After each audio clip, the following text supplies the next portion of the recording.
Buenas noches, un gusto volver a encontrarnos en República o Caos. En 1959 cae el régimen de Batista en Cuba y se inicia el idilio de la Patria Grande, liderada primero por Fidel, luego por Chávez, hoy con acción en varios países de América Latina. Vemos que Venezuela, de ser una potencia económica, hoy es un país donde hay muchísima pobreza, muchísima desilusión. Vemos que a lo largo de estos años cientos de cubanos han intentado llegar a Estados Unidos buscando libertad en balsas paupérrimas. Vemos que hay venezolanos, hermanos venezolanos, pidiendo limosna en las calles de Asunción, cosa que antes no había ocurrido. Entonces, hoy decidimos hablar del daño que hace el proceso de destrucción de la democracia, el proceso de destrucción de las libertades de los individuos que se fomentan hoy desde Caracas, que se fomentaron desde Habana y que hoy está muy cerca en Argentina. No podemos dejar de consultar con Nico Wiñaski. ¿Cuál es el daño que está teniendo Argentina a través de un proceso de destrucción sistemática de sus instituciones, a través de la imposición de una agenda donde un poder absoluto superior piense por sus ciudadanos y les diga cuánto tiene que ser el cambio del dólar o les diga cómo tienen que ser los precios en los supermercados? Vamos a Nico y hoy vamos a tener a una de las mentes más brillantes de Paraguay. Vamos a tener a Gonzalo Quintana con nosotros y él nos va a hablar sobre el peligro de una agenda de destrucción de los valores tradicionales de nosotros, los paraguayos. Nico, buenas noches, un gusto volver a tenerte con nosotros. Saludos desde Asunción. Hola Gustavo, buenas noches para todos, buenas noches para todo Paraguay. Y sí, efectivamente es como vos lo decís, ¿no? Esta construcción de una especie de región bolivariana que decayó, ¿no? Después de la muerte de Hugo Chávez, tiene a la Argentina como uno de los protagonistas principales, no hoy en día, no durante la gestión anterior de la presidencia de Mauricio Macri, pero sí con la vuelta al poder de los Kirchner, ¿no? Fue Néstor Kirchner el primero en acercarse a Hugo Chávez en su momento, y después Cristina Kirchner, fallecido su esposo, hizo una alianza donde también hay investigaciones por negocios, por posible corrupción con Venezuela, pero me parece que lo más interesante y digamos tal vez en el modo negativo es cómo Cristina Kirchner radicalizó muchas de las políticas que se implementaron en Venezuela y que a mí me tocó estar viajar dos veces por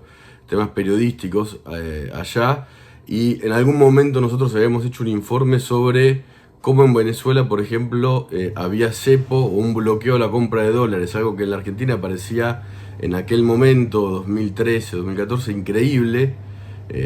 Nos parecía extraordinario que no se puedan comprar dólares con los ahorros que uno tiene o que haya un cupo, y finalmente después se impuso un cepo al dólar. Hoy en la Argentina no se pueden comprar más de 200 dólares en el mercado oficial, algo que en Venezuela obviamente pasa, y todavía peor. La inflación también, Argentina está teniendo interanual una inflación del 50%. Está en el grupo, en el Dream Team, digamos, de inflación más alta del mundo, entre los 10 países, junto a Venezuela, Irán y otras naciones que no tienen que ver con las democracias de Occidente. Pero a ver, Cristina Kirchner no oculta esta sociedad o esta ansia de impartir o implementar algunas acciones que tienen que ver con las políticas de Chávez y de Maduro. Incluso se jacta de eso, y también queda completamente explícito cuando, por ejemplo, la Argentina evita votar o apoyar o condenar los informes, o en realidad condenar las violaciones de derechos humanos en Venezuela. Esto ocurrió en alguna votación en la OEA, a pesar de que el informe había sido hecho por la alta comisionada de los derechos humanos de la ONU, Michelle Bachelet, alguien a quien el actual presidente argentino, Alberto Fernández, la vice Cristina Kirchner, admira. Fernández admira a Bachelet pero por imposición de Cristina Kirchner tuvo que evitar condenar lo que son las atrocidades totales que ocurren en Venezuela. Y además Cristina Kirchner dijo explícitamente durante la campaña electoral que ella no creía en la división de poderes. Lo dijo así. Dijo en un acto que la división de poderes era un sistema antiguo de la Revolución Francesa, que ya estaba perimido, palabras más, palabras menos, pero efectivamente lo dijo así. Y una vez que llegó al poder, junto a Alberto Fernández o viceversa, realmente implementaron muchas acciones que tenían que ver o que van en ese sentido, ¿no? Un avance sobre el Poder Judicial, un avance sobre el Congreso, donde no se vota otra cosa que no quiere el oficialismo, un avance sobre la Corte Suprema, la intención de ampliarla o de incluso crear un tribunal superior a la Corte Suprema para garantizarse así la impunidad. Y durante estos últimos años hubo también pequeñas estrategias que vienen de Venezuela, y yo agregaría también de la Ecuador de Rafael Correa, como programas de televisión desde el canal público, donde se atacaba sistemáticamente a opositores, a periodistas, a testigos de corrupción, algo que ahora no ocurre, que en su momento en la anterior gestión de los Kirchner sí pasaba, pero también hay una construcción que entiendo que es dañina desde lo discursivo, desde el gobierno argentino, siempre eligiendo un enemigo, algo que hizo muy bien Hugo Chávez, que hace Maduro, y bueno, también otros presidentes vinculados, ¿no? con esa línea ideológica, que es todo el tiempo instalar enemigos, rivales, y echarle la culpa al otro por las cosas que pasan en la Argentina. La oposición en la Argentina, según el gobierno, es culpable de las muertes del COVID-19. Literal, así lo han dicho muchos dirigentes de importancia. La prensa también, parte de la prensa, según el gobierno, trabajó para tratar de instalar que las vacunas que llegaban a la Argentina no eran seguras, y entonces, según el gobierno, esto generó que muchísima gente, millones de personas, no se vacunen, cuando la realidad es que no llegaron las vacunas, o el Estado no llega a las personas que están bajo la línea de la pobreza, que necesitan vacunarse. Esa influencia, en mi opinión, ha sido muy negativa, ¿no? La influencia de Chávez en la Argentina, le está trayendo además consecuencias en la geopolítica. A ver, Argentina compró en un principio vacunas de Rusia y de China, ¿no? La Sputnik V y Sinopharm. Y la ministra de Salud viajó a Cuba para interesarse y avanzar en la supuesta compra de las vacunas cubanas contra el COVID-19. No hay otro, entiendo, no hay otro país en el mundo que haya intentado una aventura sanitaria similar. ¿Por qué? Porque Cristina Kirchner no solo fue aliada de Hugo Chávez, lo es de Maduro, sino que además pasó mucho tiempo en Cuba, porque su hija Florencia Kirchner fue tratada por una enfermedad en ese país y pasó largos meses junto a los líderes cubanos, y ella lo ha contado así. Y por ejemplo, durante la última gran alzada del pueblo cubano contra el régimen, que yo considero que es una dictadura, la Argentina también evitó condenar lo que estaba pasando en Cuba, e incluso el presidente, cuando se le preguntó su opinión al respecto, dijo: no sé lo que pasa en Cuba, literal. Así que sí, eso que parece lejano, que tal vez para algunos parezca exagerado, que es adoptar esas medidas que muchas veces encenan los derechos humanos o las libertades individuales, pasa. En la Argentina está pasando, hay cepo al dólar, a las exportaciones de carne, se controlan los precios, hay programas para tratar de frenar la inflación, varios, precios cuidados, precios más cerca, precios congelados, precios máximos. Esto es literal, pero la inflación avanza, y son todas políticas que en su momento tomó Hugo Chávez, como también tomaron de Correa, en el mismo sentido, la ley de medios, se llamó acá en la Argentina, que fue una norma votada por el Congreso, pero después frenada por la Corte Suprema, que intentaba involucrarse y controlar de alguna manera los contenidos de los medios audiovisuales. Así que sí, la patria grande todavía existe, tiene influencia y avanza, por lo menos un poquito, veremos hasta dónde. Buenas noches para todos y muchas gracias. Saludos, Gustavo.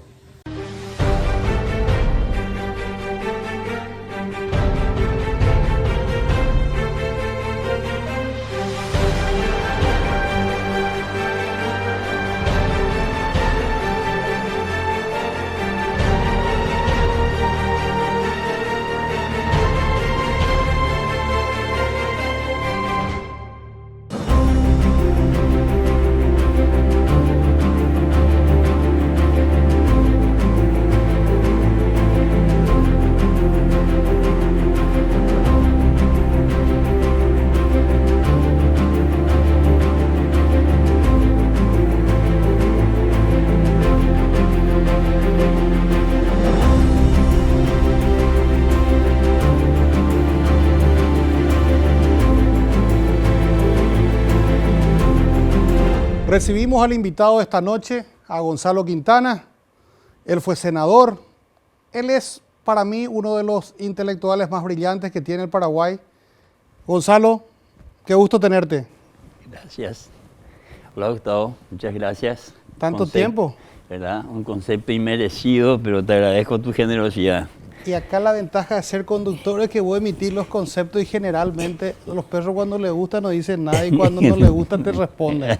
Te puedes quitar la máscara, tenemos bueno. 3 metros aquí. Ok, gracias. Gonzalo es un amigo de antes, no quiero yo tampoco entrar en edades porque no corresponde, la audiencia no va a querer saber. Pero sí es importante que a mí me llamó la atención, hace 2 semanas estuve en una charla que diste, yo ya más o menos siento lo que vos decías y que hoy vamos a compartir con la audiencia gracias a tu amabilidad, pero se me pusieron los pelos de punta.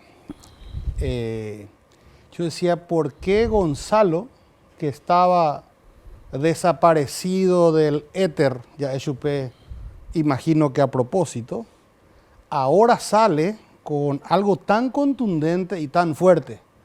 Algo ha de estar pasando, algo le ha de estar preocupando.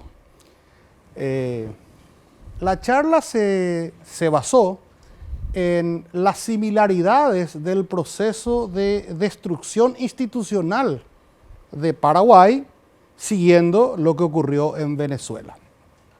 Y creo que también en Argentina. Esa ya es una opinión mía, pero la charla objetiva era el modelo de Venezuela, la destrucción del país más rico de América Latina a hoy, sin duda, el país más pobre, o de América del Sur, y cómo un equipo con una estrategia pensada, con unos planes que tenían una concatenación con el siguiente movimiento, hicieron que se destruyera el aparato productivo de Venezuela, que los ricos se fueran a Miami, que sus empresas quedaran hoy mal manejadas en manos del Estado y que la inmensa mayoría de venezolanos, que ya era pobre, hoy es ultra pobre. Eso Gonzalo nos mostró a quienes estuvimos en esa charla, que se está empezando a dar en Paraguay, que no es un hecho fortuito y que ya viene dándose hace un tiempo. Entonces me acerqué al final de la charla, por supuesto le felicité por su erudición, pero le dije, Gonzalo, esto tiene que conocer todo Paraguay, porque si 200 personas nomás saben, no vamos a poder sacar conclusiones y actuar. Así que te doy la bienvenida, te pido que hagas una reseña, tenés las cámaras, yo te dije antes, tratemos de hacer preguntas-respuestas, pero yo creo que amerita que vos le cuentes a la audiencia lo que has venido estudiando, porque lo que vos decís, no es que te levantaste nomás un día y decís, vos hiciste unos une con flecha precisos, puntillosos, de un montón de datos que están ahí, y que nadie se tomó el trabajo de hacer con esa puntillosidad. Así que, bienvenido y contale a la gente de Paraguay qué es lo que está pasando, pero por sobre todo, qué es lo que nos puede pasar. Ok. Gracias, Gustavo. Un honor estar acá. Gracias por tus palabras. Si yo, desde el 2008, que focalizo todo mi esfuerzo político en ver cómo evoluciona el plan Castro-Chavista, en ese orden, porque la idea y la estrategia es de Fidel Castro, claramente, y la ejecución del plan es Chávez. Aún con las 2 personas estas muertas, el proyecto que se llama Patria Grande para el socialismo del siglo XXI está más vigente que nunca y avanzando. Antes de esa época, mi esfuerzo político se centraba en tratar de convencerle a los paraguayos, a mis compatriotas, que era impostergable la reforma del Estado. Y eso vos lo sabés bien porque estuvimos discutiendo muchas veces de distintas áreas, vos a veces en el gobierno, yo en el Congreso, etc. Pero desde entonces dice, ¿qué reformas vamos a hacer al Estado si el Estado mismo está amenazado? Entonces sin abandonar la idea de la reforma, me pareció prioritario focalizarme en el aspecto político del funcionamiento del Estado.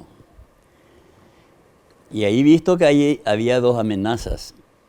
Entonces yo dije, tengo que construir dos muros de contención. Uno hacia la izquierda, porque está claro que van a tratar de llevarnos en el continente hacia este modelo castrochavista. Después voy a explicar más o menos 3 o 4 características que son espeluznantes, digo yo, me atemorizan de ese modelo. Y el otro muro es a la derecha, para evitar irnos a la derecha extrema militarista, que es volver al pasado. Yo decía, construyamos los muros de contención, porque si esto empieza a funcionar, la tendencia va a ser resolverlo con esta otra, con este otro extremo. Y lo que nosotros tenemos que tratar de hacer es consolidar el proceso democrático hasta llegar a la democracia plena, con instituciones de la República, democracia consolidada, partidos políticos cumpliendo con su función de intermediar entre las demandas de la sociedad y la respuesta política, cada uno de sus criterios, de su lectura, de su ideología. Una sana competencia en el centro, una sana competencia por resolver los problemas de la sociedad. Pero todo eso está amenazado, el riesgo es enorme y el peligro, ni te cuento hablando en términos estratégicos. Porque la Patria Grande lo que propone es un socialismo del siglo XXI, que es un neologismo para encubrir el viejo comunismo, tiene los mismos componentes. Es la apropiación total de los factores de producción a manos del Estado. Eso es en el área económica. Y es el poder absoluto del área política. Ellos están operando sobre la eliminación de la propiedad privada, que es la base del sistema económico basado en la libertad, y empiezan con la propiedad rural, básicamente. Eso en Paraguay es constante hace años, el ataque, que mensura, que bienes mal habidos, que regulaciones y nada. Pero el objetivo no es solamente el inmueble. Acá llegaron a proponer la anulación de todos los títulos de propiedad en la época de Lugo, sino que el objetivo es la producción privada en su conjunto. Acá es fundamental lo rural porque nuestra economía es básicamente agropecuaria, ¿verdad? Entonces, el ataque es incesante, es permanente y de distintas maneras. Impuestos, anulación de títulos, regulaciones irracionales a la producción, etc. Entonces, el modelo de ellos es muy simple. No existe propiedad privada. El segundo elemento clave es no existe ley. Creo que Chávez, disculpa que te interrumpa, Sí. pero Chávez decía que la propiedad era de todos. Sí. Y que ellos la iban a administrar, y el viejo adagio comunista, ¿verdad? A cada uno de acuerdo a su capacidad y de cada uno de acuerdo a su trabajo, ¿verdad? Él tenía un programa llamado Aló Presidente. Y en el número 330 de Aló Presidente, desde su casa en Bareño, ahí se veía unas gallinas o el hombre de rural pobre, pero tenía un Rolex de no sé cuántos miles de dólares. En ese programa decía que la propiedad privada no existe, que la propiedad es del pueblo venezolano y la propiedad privada no existe. Y a partir de ahí empezó, caminaba por las calles de Caracas y decía, ¿quién es este edificio fulano? Expropiese. Entonces es famoso, hay videos, etc. Entonces primero es propiedad privada no existe, que es posiblemente el factor de libertad más importante que hay. Sin propiedad privada no puede ser libre. En segundo lugar, no existe división de poderes. Y acá tenemos muchos intentos sobre esta materia. La división de poderes, que es total en Cuba y la negación total en Cuba y en Venezuela, hay un solo poder que ejerce o una persona o un buró, es que, por ejemplo, ellos niegan la democracia representativa en el sentido de nosotros elegimos a la gente que nos represente en el Poder Ejecutivo para administrar y en el Legislativo para imponernos normas de conducta. Es decir, cuando yo te elijo a vos para diputado o por senador, mi voto conlleva que yo reconozco la facultad de vos imponerme normas de conducta. En el marco de la Constitución, ningún poder en la democracia es total o ilimitado. Entonces, ellos dicen no. Democracia, ellos hablan de democracia popular o habla de participativa, democracia participativa. Referéndum, Empiezan a buscar distintos neologismos para decir, no, como nosotros no tenemos voto y el régimen se impone por la fuerza, nosotros queremos que la reunión se haga en la comunidad y ellos deciden qué quieren hacer. Entonces anulan esa representatividad que es la base de la formulación constitucional que dice que la soberanía radica en el pueblo y que ejerce a través de sus representantes. Al anular eso, realmente el Estado y el gobierno confunden, es decir, el soberano es Chávez o el soberano es Cuba. En Cuba es cualquier descendiente de Castro. Entonces, y mira vos que ahora con los problemas de Cuba, cuando Díaz-Canel estuvo contra la pared, lo trajo a Raúl de vuelta y lo vistió con sus estrellitas. Claro, ¿no? es claro, porque esto es un salto, Gustavo, a la era pre-revolución francesa, en donde el soberano era el rey y todos tenían que trabajar y defender al rey. Con la revolución francesa, el concepto de soberanía cambia. Entonces, el pueblo es el soberano y todo el sistema institucional es para defender al pueblo y procurar su bienestar. Antes era para procurar el bienestar del rey. Así de atrasada es esta teoría. A ver, ¿cuáles son las señales que vos le dirías? Dos cosas te quiero plantear. Creo que pensamos igual. Lo que pasa es que con tu presentación yo dije, a la gran 7, este plan está muy avanzado en Paraguay y nadie se está dando cuenta. Nos vamos a dar cuenta cuando explote. Entonces, ¿cuáles son las señales que nos tendrían que preocupar, que le tiene que preocupar a doña Juana, a don Pepe? Porque doña Juana y don Pepe, llegó a de almacén, va a tanto, a mí no me afecta. Ni tu almacén no vas a más poder tener doña Juana y don Pepe. Te van a decir qué vas a vender y cuánto vas a recibir por la leche y por el queso que vos le quieras vender a tu vecino. Y te van a obligar a que no tengas más libreta de almacén. No vas a poder dedicarte a la actividad que prefieras. Te van a decir qué podés hacer y si no haces lo que ellos te dicen, te van a no solamente anular como actor económico, sino te van a perseguir como persona. Entonces, esa economía es tan dirigista, es tan concentrada en las decisiones del Estado, que si vos querés plantar rabanito y a ellos se les antoja que tenés que plantar zanahoria, fuiste, no vas a poder hacerlo. Entonces, ¿cuáles son las señales que deberían alertarnos, ya casi asustarnos? En primer lugar, que hay un intentos constantes sobre la propiedad inmueble, a través de expropiaciones, a través de creación de impuestos a la producción, sobre invasiones desprotegidas desde las estructuras de gobierno. Y hay operadores políticos dentro de los poderes del Estado para eso. Perdón que te interrumpa ahí. Me llamó la atención que los invasores ahora, bajo su concepto filosófico, se tienen que quedar en la propiedad hasta que vos demuestres que vos sos el dueño. Pero para vos demostrar que sos el dueño te ponen N trabas otra vez para que vos nunca puedas demostrar, ergo se van a quedar con tu propiedad, por la fuerza. Ya, el proyecto de ley se presentó en septiembre del 2019. ¿Ese es el de Santa Cruz? El de Santa Cruz, que ahora trató de volver a hacer aprobar el proyecto de ley. Hubo una reacción muy fuerte que indica que si nos unimos vamos a tener poder para atajar ese tipo de cosas. Anoten eso, unirnos sobre principios, no sobre simpatías y dividirnos sobre antipatías. Y se logró atacar. ¿Lo que hizo él?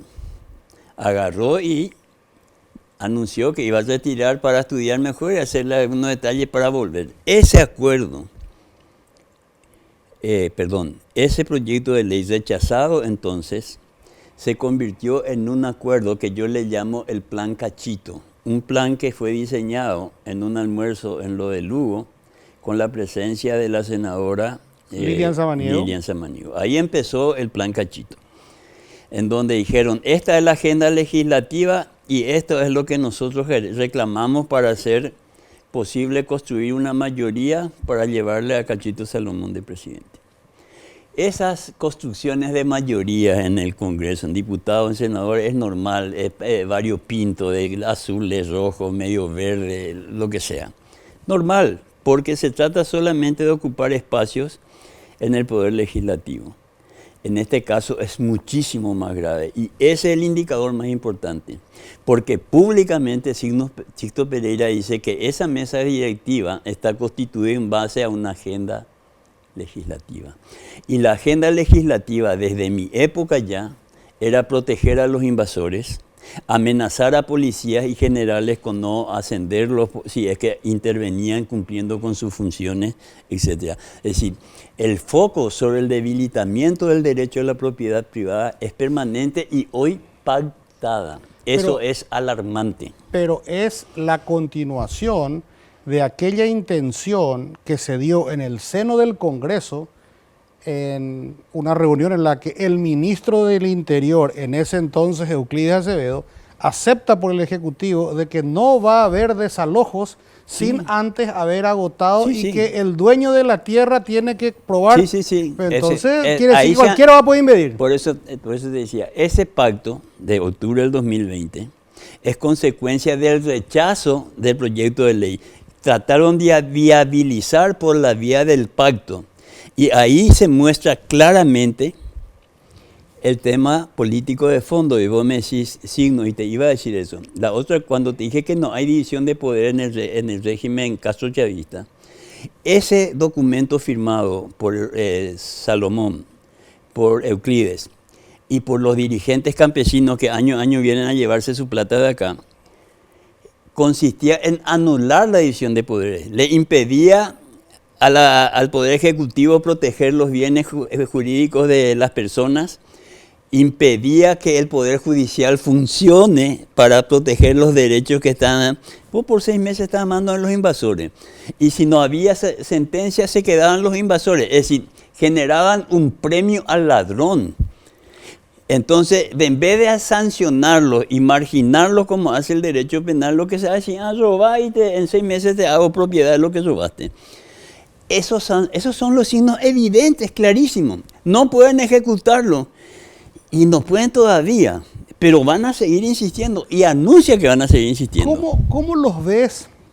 Yo creo que estas cosas, reclamarle a Frente Guazú es estúpido porque ellos son esa cosa. Ellos son los promotores. Eso es lo que se espera de ellos. Pero sí le podemos reclamar a Patria Querida, al Partido Colorado, al Partido Liberal, tu partido.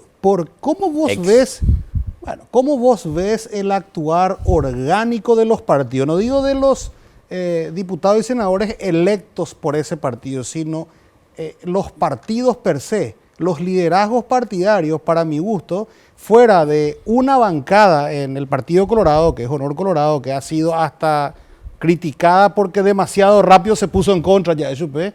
El resto pareciera como que está navegando a ver qué es lo que está pasando. No es sano tampoco que nuestros legisladores, sobre todo nuestros dos partidos tradicionales, tengan un silencio cuasi, te diría yo, sospechoso sobre esto.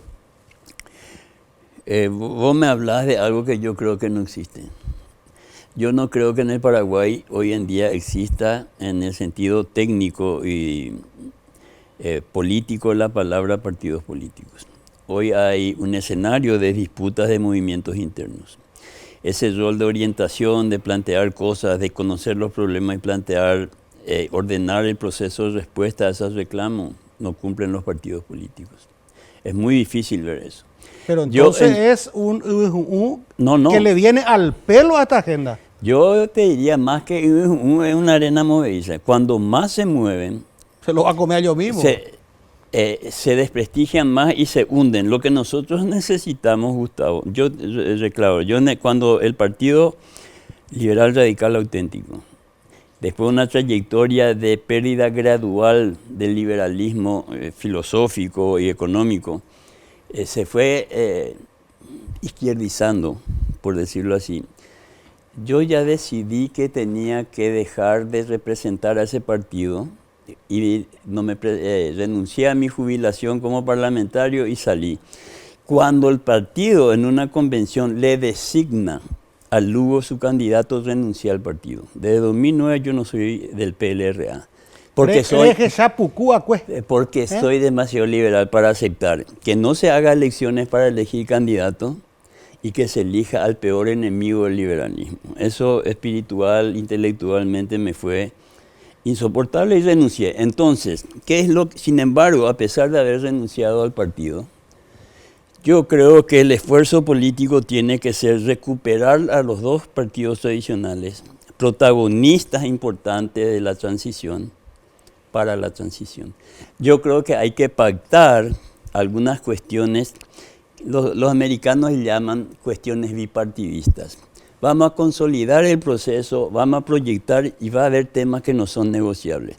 A partir de esos temas, compitamos como sea dentro del sistema democrático, pero preservemos la propiedad privada, el principio de legalidad, el principio de transparencia, la accountability si se puede, cosa que es un sueño. Accountability para aquello, él es profesor de inglés, es rendición de cuentas, transparencia. Gonzalo, tocaste un montón de temas. El programa nos va a quedar corto para todo lo que tenemos que hablar, pero vos también haces televisión. Es que además soy un charlatán. Vos haces televisión y sabés que en televisión los tiempos son crueles. Señor. Yo ya me tengo que ir al primer corte, porque si no mira lo que la cara de mi productora me está diciendo, pasaste el tiempo.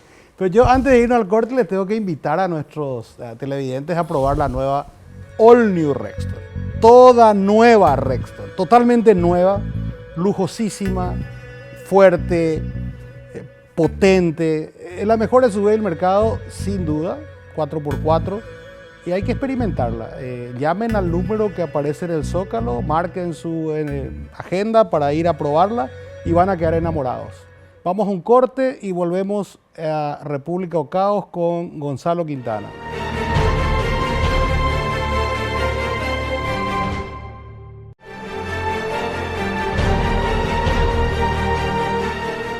Volvemos a República o Caos, estamos con Gonzalo Quintana, un intelectual que estaba en reposo y de repente saltó otra vez al tapete con algo que nos está empezando a asustar.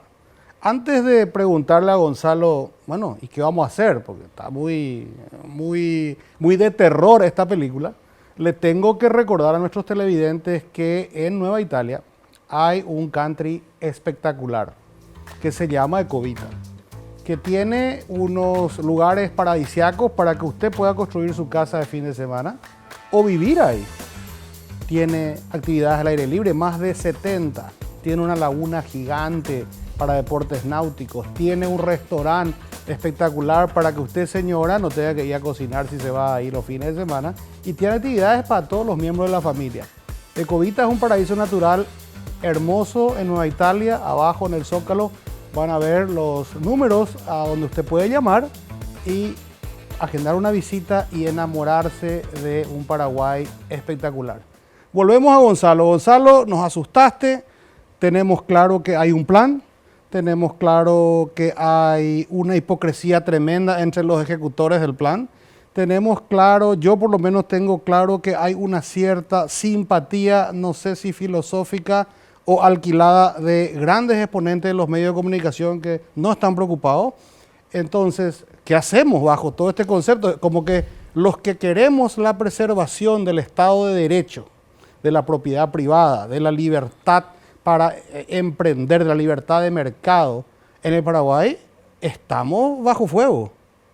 Totalmente. El objetivo, esa palabra o esa frase que encierra una filosofía, una forma de gobernar, un criterio de Estado, que es Estado de Derecho. Bueno, sí, ¿qué hacer? Y defender el Estado de Derecho.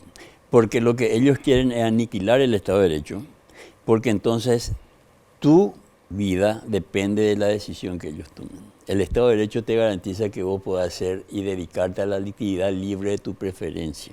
El Estado te va a proteger en tu libertad. Esa es la primera línea. Entonces vamos a decir, ¿qué hacer?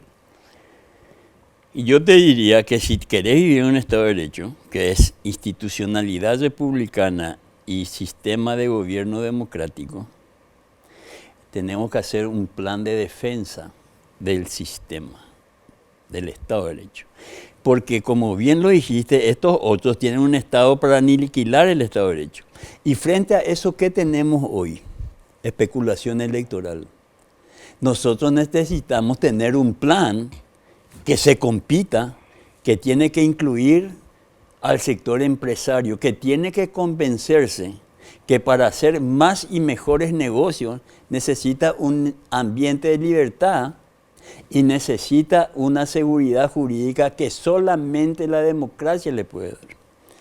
Entonces, nos conviene a todos, desde yo, el más perení de todo, hasta el más encumbrado en términos económicos. El que más tiene para perder el también. El que más tiene para perder. Necesitamos encontrarnos en un plan a partir de un proyecto de defensa del Estado de Derecho.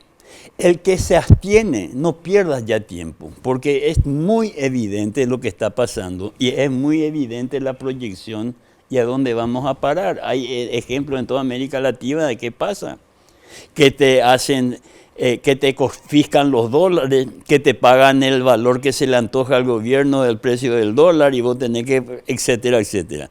Entonces, si no entendemos eso, Gustavo, ¿cómo? Es imposible. Entonces digo, a partir de ahí, decir, estas cuestiones no son negociables. Estamos todos los partidos políticos al pie de la defensa de esto. 6, 7, 8, 10 cosas. ¿Quién va a liderar? Porque vos sabés muy bien que esto que vos estás contando, que estás de alguna manera comprobándole a la gente, es algo que tiene un liderazgo claro que fue Castro, después Chávez, hoy quedó Maduro, hoy quedó la revolución con algunos cuantos exponentes infiltrados. A mí me asustan. Y en menor medida los K en la Argentina que tienen... Iba a decir, me asustan los K en Argentina, que están más preocupados por crear el tercer sexo que por la inflación del 50% en su país. Pero es un tema que tienen que ver los argentinos. Sí. Pero nos va a venir. Y Paraguay es como una especie de isla que todavía no cayó. Y cuando todos se den cuenta, vamos por Paraguay, lo que vos decís, la defensa. Bueno, ¿quién va a armar la defensa? Yo siento que nuestro liderazgo político hoy es perení. Y esto se tiene que liderar desde la política o desde la sociedad civil. Idealmente los dos, pero la sociedad civil organizada tal vez esté más preocupada que el liderazgo político. No sé si vos sentís así. Y la segunda es, bueno, ¿quién nos va a liderar? Sí, a ver un poco, la cuestión más difícil que hay en este escenario son dos cosas. Explicar lo obvio, porque hay información suficiente para decir, esto es obvio lo que está pasando, y si proyectás, es obvio lo que va a en dónde va a concluir. Y lo otro es que el desafío es tan grande que tengo que recurrir a una figura, si se quiere, más propia de la sociología que la política o la democracia, que es la élite. Entonces, ¿qué es lo que yo creo que hay que hacer? Hay que construir un grupo pequeño que rompa con esto que describiste, esa falta de visión, esa falta de principios, esa falta de valores que informan la conducta del hombre público y del privado. Eso es decir, no entender cómo funciona el mundo y queremos ser parte del mundo porque hablamos de exportación y qué sé yo. Entonces necesitamos una élite que le dé claridad a las ideas y que le dé compromiso a los programas. Yo con esa élite, yo siempre hago el ejemplo de que actúe como un guinche. Estamos acá, pero hay no todo le podemos hacer si nosotros, the struggle for the life. Estamos todo el día peleando para ver cómo sobrevivimos. No le podés pedir esto, que tengan esa visión. Que venga a su casa a las 8:30 de la noche y haga otra vez un trabajo. Exacto, entonces, digo yo, esa élite puede decir, nos puede estirar, sacarnos de este pantano. Y de este círculo, yo más que vicioso, para mí es perverso, bueno, vamos hacia atrás. Entonces, esa élite puede conducir un proceso, nos saca de acá, muestra que podemos vivir mejor nosotros, los comunes, como dice Portillo, y ellos pueden hacer mejores negocios, no conviene a todo, como dije. Entonces, puedes tirar, Pero si los partidos políticos no empiezan a construir una conciencia ciudadana y política, que es su trabajo, para rellenar esta brecha que va a haber entre lo que somos hoy y lo que nos estiran, se va a quebrar en el medio. Eso ocurrió en el Brasil en la época de Geisel. El despegue económico fue de tal naturaleza, no hubo esa sociedad, la sociedad no pudo acompañar eso. No había suficientes mandos medios desde el punto de vista económico y no había suficiente conciencia política para sostener el modelo que quebró. Entonces, todos tenemos algo que hacer, Gustavo. Lo que necesitamos es que un grupo se siente a decir, este es el plan, muchachos, estos son los objetivos. Y necesitamos buenos gobiernos, creo yo, por lo menos por 3 periodos para consolidar ese proceso. Vos sabés que me estaba riendo porque escuchándote y habiendo escuchado atentamente tu testimonio de por qué renunciaste a tu partido, yo no me aguanto, te tengo que preguntar algunas cosas.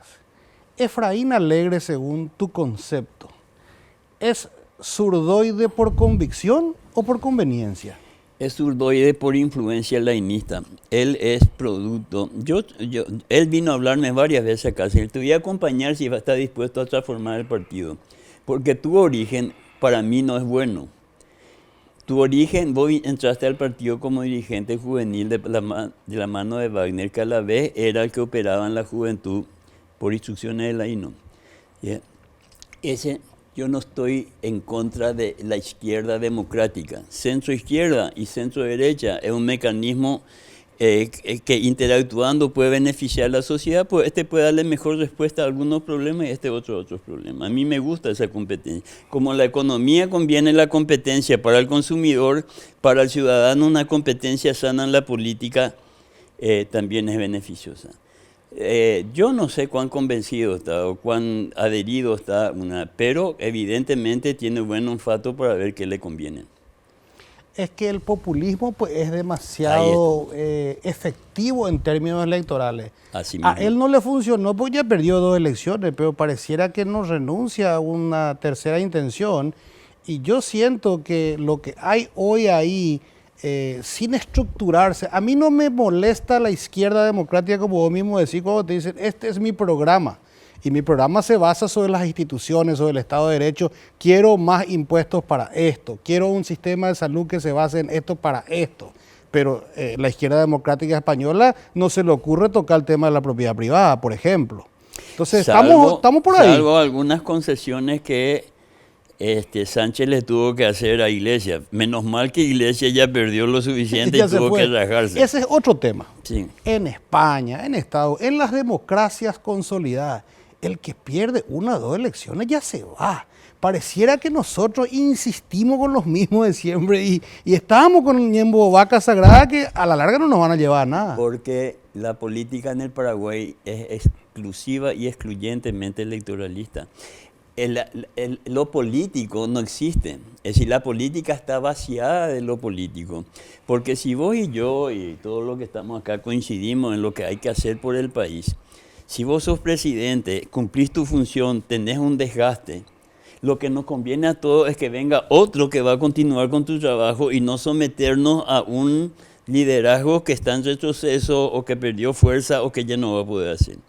Porque acá el problema es quedarte en el cargo, no es desarrollar un proyecto, es decir, es ambición versus visión de sociedad y proyecto político, eso es lo que pasa. Tenés las ideas muy claras, nuestros televidentes van a gozar con tu cerebro y con la forma en que expresás lo que analizás. Pero tenemos que ir a otro corte. Justo cuando se estaba abriendo muy lindo, vamos a ir a un corte más. Eso le va a ayudar a los televidentes para descansar de tanto. Y a la vuelta vamos a hablar con Gonzalo de otras perlas que son, bueno, y si estos señores, la verdad que yo nomás le digo señores, estos que vienen con este plan de desvirtuar la paraguayidad, porque el paraguayo quiere tener su cocué, su ranchito propio, es porque el paraguayo es trabajador, quiere vivir de su trabajo, porque el paraguayo es honesto, el paraguayo no es ladrón, el paraguayo es generoso, es solidario. Si destruyen nuestra paraguayidad a través de la destrucción de las instituciones, ¿por qué lo que nosotros no nos estamos dando cuenta? Porque yo siento que hay como que Y a mí pues no me va a tocar. Ese es el famoso. Yo voy a contar a la vuelta del corte una anécdota de unos amigos de Venezuela y después le vamos a preguntar a Gonzalo, ¿quién va a salir más perjudicado? Vamos a un corte y volvemos.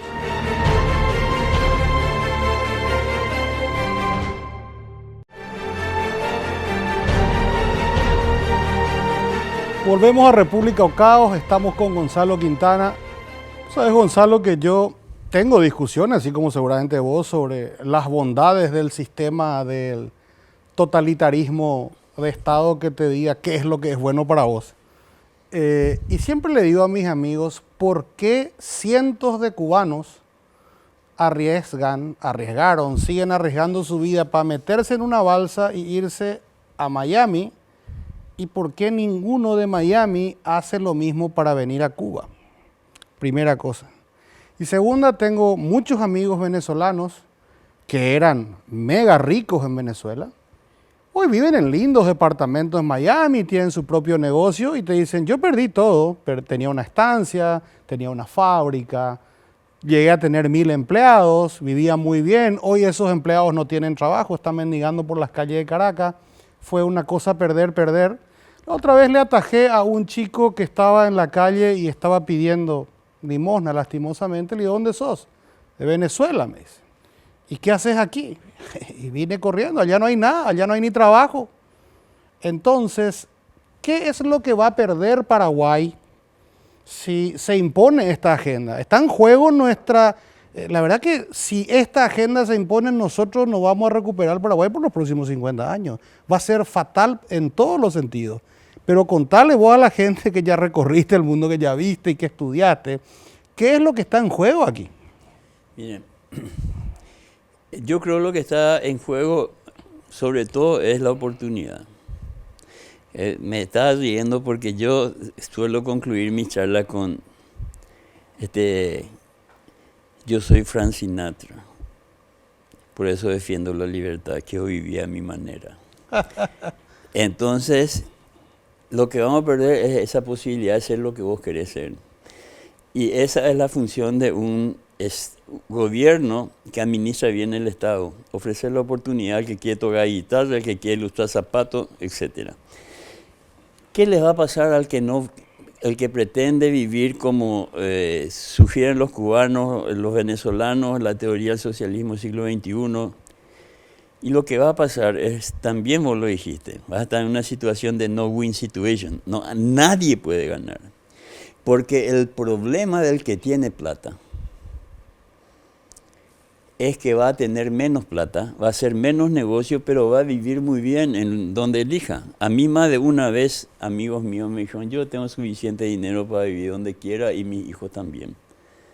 Y dije, ¿sabes cuál es? Y voy a vivir en Miami, exactamente esa descripción. Y yo dije, ¿sabes qué, fulano? ¿Cuál es tu problema? Que vos acá en el Paraguay, por tus emprendimientos, el dinero que tenés sos alguien y se te va a escuchar. En Miami, cualquier negrito que pica la pelota es más importante que vos. Entonces, tu rol en la sociedad, y yo quiero aclarar, el negrito me refiero a mí, no a nadie más. Entonces, no es una atribución racista. Digo, eso es lo que ustedes van a perder. Van a perder posibilidad de hacer negocio, se van a conformar con lo que pudieron sacar y no van a ser nadie. Nadie no van a hacer. En ese mundo tan dinámico, tan competitivo, etcétera, no van a ser nadie. Ustedes pueden ser trascendentes en el Paraguay porque pueden orientar a esta nación que necesita de ustedes. La clase media se va a empobrecer. Esa gente que puede pagar un sistema educativo privado de mejor calidad, si no se mejora el sistema público de educación, que es la clave para pretender instalar el concepto en la práctica de igualdad de oportunidades. La igualdad de oportunidades tiene que ver con la calidad de la educación pública. Si es que yo tengo dinero para educarlo en un sistema privado y el que no tiene dinero para eso y tiene que sufrir la mediocridad del sistema público, yo lo que hago es abrir la brecha, crear el abismo, la grieta, entre el que puede y el que no puede. Bueno, y el pobre va a ser miserable. Yo creo que el que es pobre hoy escucha lo que estamos diciendo y va a decir, pero ¿cómo yo le voy a creer a estos tipos que sostienen una corrupción institucionalizada gravísima que hay hoy en el nombre de la democracia? Porque el caldo de cultivo para los castrochavistas, socialismos veintiunistas, es espectacular, porque estamos haciendo mal, porque los gobernantes están robando, porque la calidad de la educación pública es mala, porque lo que vimos en la salud en pandemia es malo. Entonces, se impone un muy buen gobierno en el 2023 al 2028. O si no, no solamente van a tener más fuerza, sino que van a tener a todo el pueblo con ellos.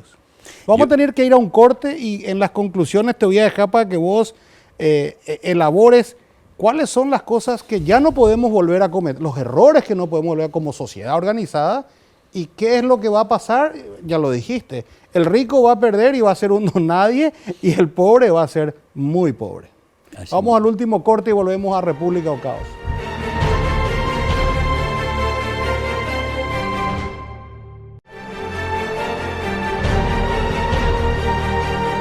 Volvemos a República o Caos, estamos con Gonzalo Quintana.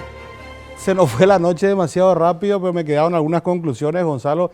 La primera es que toda esta teoría que vos esbozás está basada en hechos, está basado en investigación, es real, está ocurriendo. La segunda es que somos unos miopes si no nos damos cuenta de lo que nos está pasando y de lo mal que vamos a estar si no construimos esos dos muros que vos hablás. Y yo desde este espacio lo único que puedo hacer es instar a nuestros líderes de todos los tamaños y de todas las disciplinas, no solamente los políticos, los líderes empresariales, los líderes intelectuales, los líderes sociales.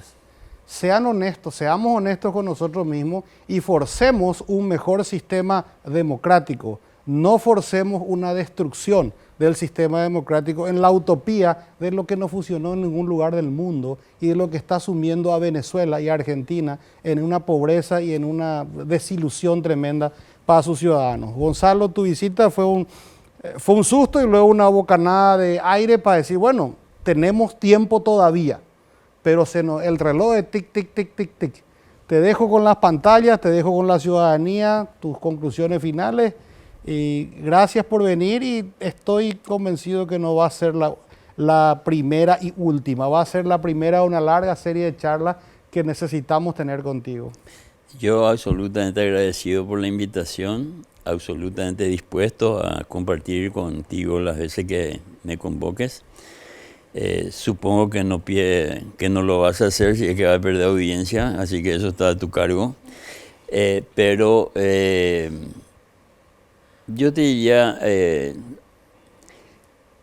mi investigación es como decir, es dedicarle 3 o 4 horas al día que lo hago para ver qué pasa en el contexto de este planteamiento, y yo le llamo zurdo, para distinguir de la izquierda que respeto, este zurdo, este que nos quiere libertad, que nos quiere someter, que nos quiere decir cómo ser felices.